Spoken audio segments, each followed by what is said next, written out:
We are back. So you're welcome to the mosque. Thank you so much, Twaha. My name is Twaha. I like talking about my name. Yes. This is kind of like a trademark maybe. I usually talk about my name simply because I don't like people asking me, what's your name again? What's your name again? Okay. I would like to say you're welcome to the mosque. Thank you so much. This is Uganda's biggest and East Africa's biggest mosque. Okay. And it is located at the origin of Kampala Hill. If somebody has not been here before, then maybe they shouldn't say they have been to Kampala. Maybe they have been around Kampala city. Sure. Reason being, this is the origin of Kampala. So for anyone to say they have been to Kampala, they should have been to the place which is known as Kampala. So this is Kampala Hill, but locally the people know it as Old Kampala. We are getting the name Kampala from this very area, and it is coming from the word Akasozi Kampala, the hill of Impalas.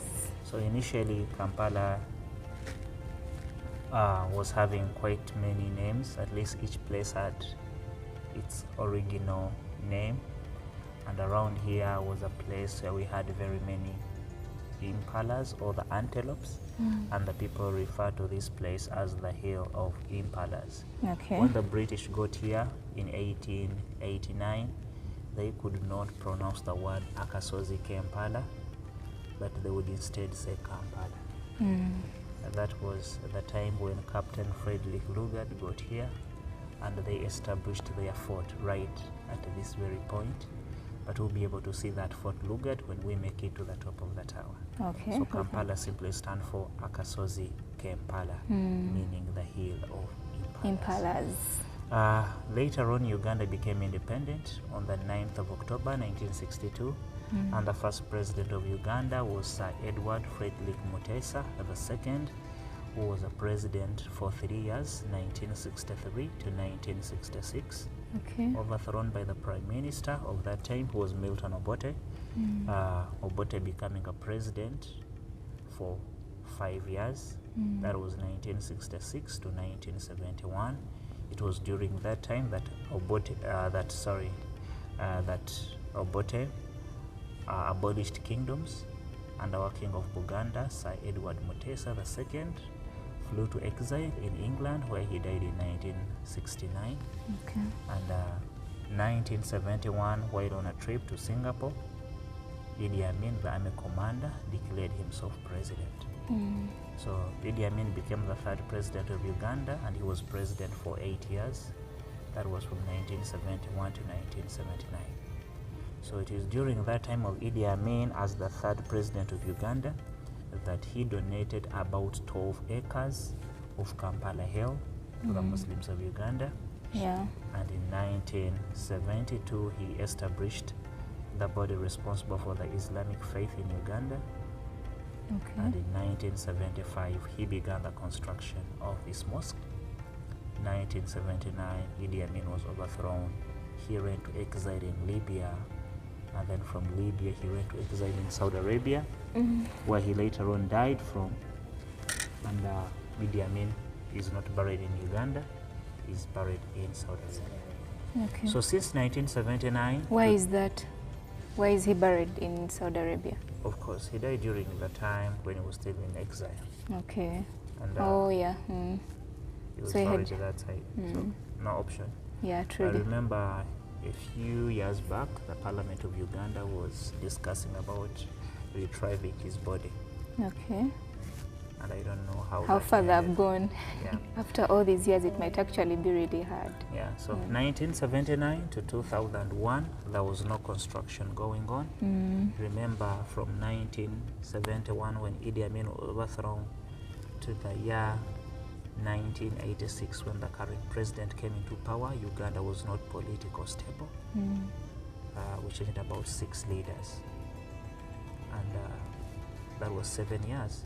So it wasn't really possible for the government to change, to come up and fund the construction, and that's why it took all that long without nothing taking place. Yeah. So in the year 2001, Gaddafi visited Uganda, And Sheikh Ramadan, the leader of Muslims in Uganda, used that opportunity, requested for the funding. Gaddafi accepted, went back to Libya and sent the engineers to Uganda. The engineers came in 2002. They carried out research about the mosque that was already in place. Unfortunately, it was weak, so the solution was to put everything down and start afresh from scratch in 2003. So this new mosque is of 2003. So we can say they actually began the actual construction in 2003. You can say 2003, but it all goes back in 2002. So you can say 2002 to 2006, officially opened in 2008, naming it Gaddafi Mosque. Wow. So it accommodates about 25,000 worshippers, but on big days like after Ramadan, the number can go beyond that because the entire parking space is filled up with people. Okay, so there is no form of overflow. I can say I think this is all for the overflow maybe. Do people also go up there, or it's not acceptable? The mosque has 4 different sections. This is where the men pray from. The upper section is where the ladies pray from. Then there is that outside terrace, and there is a lower mosque downstairs for the daily 5 prayers. So when it overflows, that's when the parking space is taken over. Okay. That's mainly during Ramadan and after Ramadan. Yes. That's when even the parking becomes a prayer area. And the number can go up to 35. Wow. It is designed in 3 types: African, Arabic, and European design. We have the wood, which is from the Democratic Republic of Congo. We have the glasses, which are representing the European design, and they are from Murano, Italy. We see the Arabic writings and the architecture drawings. The beautiful designings are done by experts from Morocco. It's Arab design. And then we have this carpet, which is made in Libya.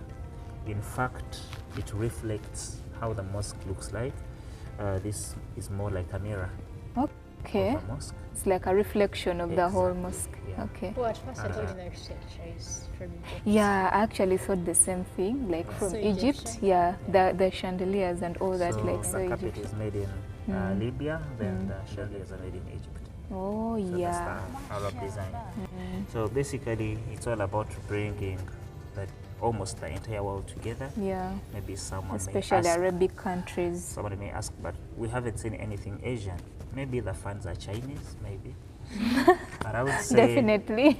But I would say it's a collection of different designs all over the world, simply to represent unity or bringing people together. Okay. And that's all about this place. Okay. Thank you so much, Twaha.